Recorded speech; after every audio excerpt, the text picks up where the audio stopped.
Mummy ಏನ್ ಮಾಡ್ತಿದ್ಯಾ? ಏನೋ ಅವೆರಡಕ್ಕೆ ಮಂಡಕ್ಕಿ ಬೇಕಂತೆ ಮಾಡ್ತಾ ಇದ್ದೀನಿ.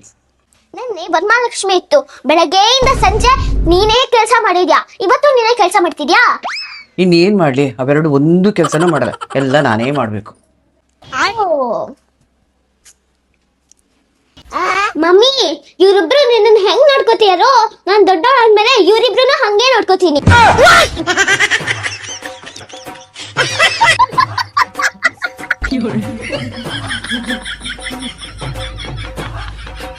ಅಯ್ಯೋ ಬಿಡ್ರಪ್ಪ, ನನಗೆ ಅಡಿಗೆ ಮಾಡ್ಬೇಕು. ನಾವ್ ಯಾಕೆ ತೊಂದ್ರೆ, ನಾವ್ ಮಾಡ್ತೀವಿ.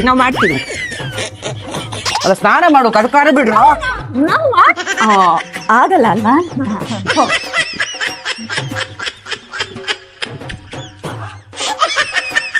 ಮಮ್ಮಿ ಬೆಣ್ಣೆನಾರು ಉಜ್ಕೊಡ್ಬೇಕಾ? ತುಂಬಾ ಬಿಸಿ ನೀರ್ ಬಿಟ್ಕೋಬೇಡಿ, ಸುಸ್ತಾಗತ್ತೆ ಮತ್ತೆ.